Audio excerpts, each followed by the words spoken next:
Before you take a paper towel to that fuzzy little smear on your windowsill, stop. You might be about to wipe out 300 baby spiders in one motion, and weirdly, that's the thing you didn't want to do. Here's the part that throws people. That smear isn't dirt, and it isn't even really a web most of the time. It's an egg sac. A house spider, usually the common house spider, sometimes a cellar spider if your sill's in a damp corner, picked that exact spot for a reason.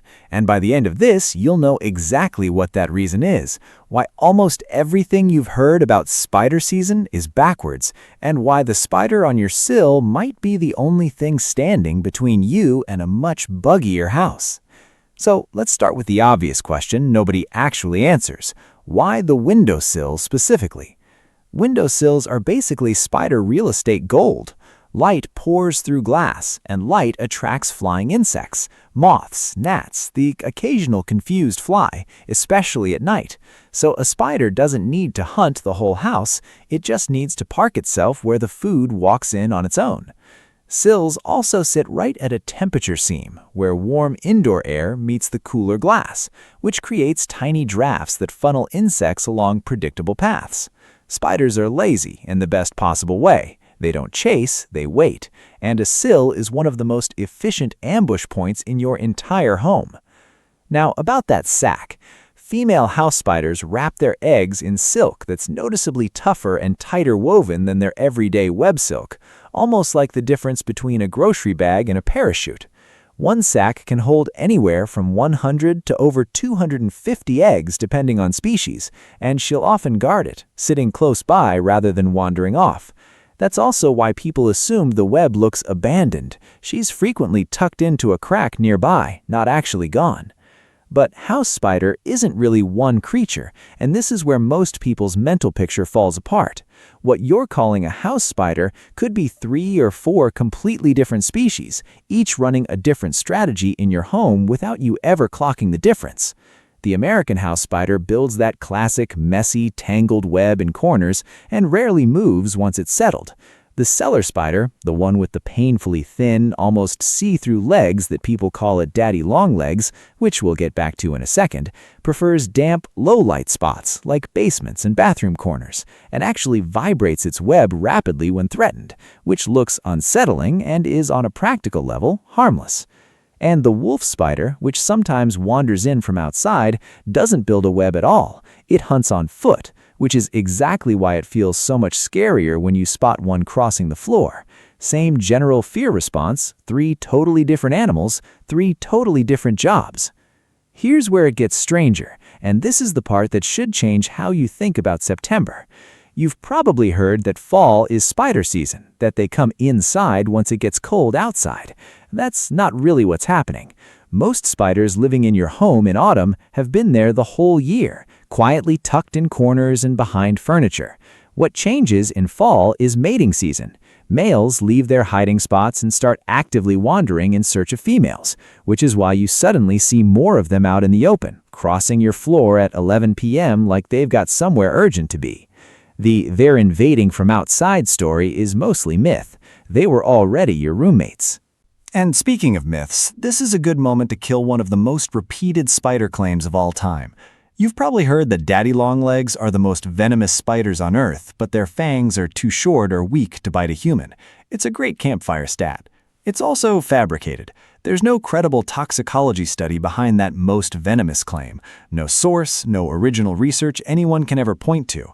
Daddy longlegs' venom hasn't been shown to be unusually potent at all, and the fangs too short detail varies a lot depending on which leggy creature you're even talking about, since daddy longlegs gets used for at least 2 unrelated groups of animals.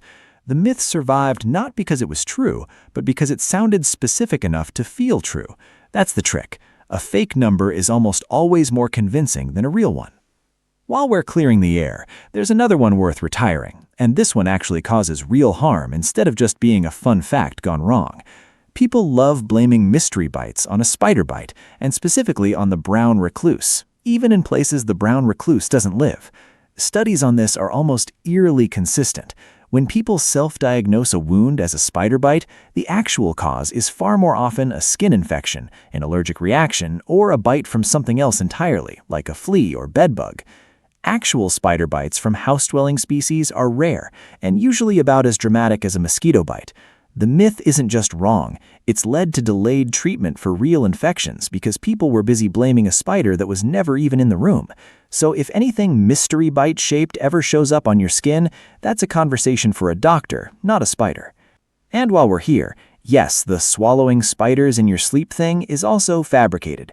That number has no scientific origin. It was never measured, never studied, and in fact, spiders actively avoid the vibration, warmth, and breathing of a sleeping human rather than crawling toward it. If anything, your face is the least appealing real estate in the entire house from a spider's point of view. Okay, here's the part that actually matters for that windowsill decision you're about to make. House spiders aren't just sitting there being creepy set dressing. They're working. A single house spider can take down dozens of insects over its lifetime. Mosquitoes, moths, the kind of small flies that get into food, and they do it without you lifting a finger or spraying a single chemical.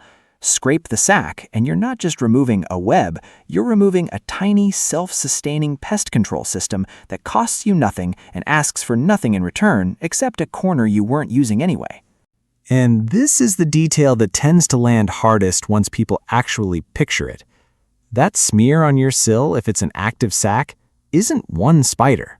It's potentially a few hundred spiders in waiting, compressed into something the size of a cotton ball.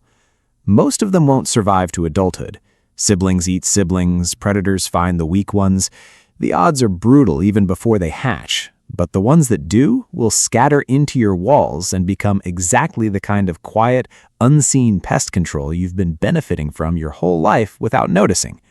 Wipe it away, and you've just reset that whole process back to zero in your own house for nothing.